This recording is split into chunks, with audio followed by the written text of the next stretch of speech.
এই বিচারপতি কতটা নির্লজ্জ না হলে আদালতের এজলাসে নিজে একটি দলীয় প্রধানের প্রকৃতি স্থাপন করে তা সংবাদ মাধ্যমে প্রকাশ করেছিলেন।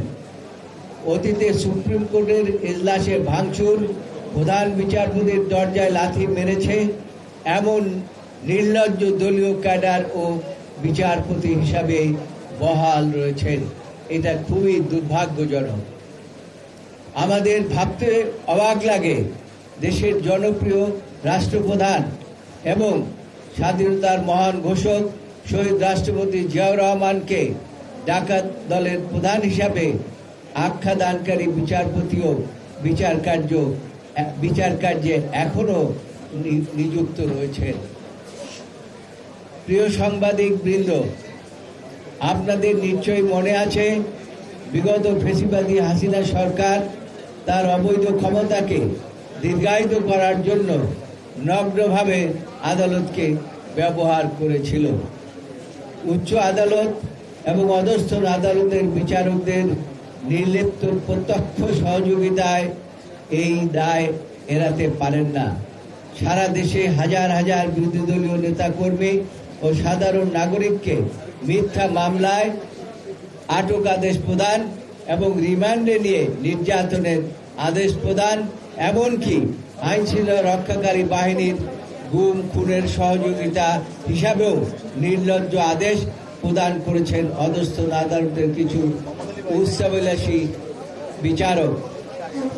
তাদের অধিকাংশের বিরুদ্ধে ঘুষ, দুর্নীতি, সুনির্দিষ্ট অভিযোগ রয়েছে। এ সকল দলবাজ বিচারকরা বেছে বেছে বিএনপি নেতা কর্মীদের বিরুদ্ধে দায়েরকৃত মিথ্যা ও হয়রানিমূলক মামলা কোনো রকম সাক্ষ্য প্রমাণ ব্যতিরেকেই অথবা পাতানো সাক্ষ্য দেখে আদালতের নির্ধারিত সময়ের পরে রাতের বেলায় মোমবাতি জ্বালিয়ে তথাকথিত বিচারের নামে মিথ্যা মামলা সাজা প্রদান করেছেন। এ ধরনের কোনো বিচারকের বিরুদ্ধে কোনো ব্যবস্থা গ্রহণ করা হয়েছে বলে আমাদের জানা নাই, দেশের কোথাও না, পৃথিবীর কোথাও না। অথচ এই দেশে আইনের শাসন প্রতিষ্ঠা এবং মানবাধিকারের প্রতিষ্ঠার জন্য এ সকল দল ও দুর্নীতিবাজ বিচারককে অপসারণ ছিল অতীব জরুরি। দুর্ভাগ্যজনকভাবে তা আজও করা হয়নি। প্রিয় সাংবাদিক বন্ধুগণ, বাংলাদেশে গণতন্ত্র পুনঃপ্রতিষ্ঠা, আইনের শাসন, মানবাধিকার রক্ষায় আমরা অবিলম্বে উচ্চ আদালত এবং নিম্ন আদালতের ফ্যাসিবাদের দোষর ও চিহ্নিত দুর্নীতিবাজ এবং দলবাজ বিচারকদের অপসারণ দাবি করছি। পাশাপাশি বাংলাদেশের বিচার বিভাগ গণতন্ত্র ধ্বংসের মূল কারিগর সাবেক প্রধান বিচারপতি জনাব ABM খায়রুল হককে অবিলম্বে গ্রেপ্তার এবং বিচারের মুখোমুখি করতে হবে।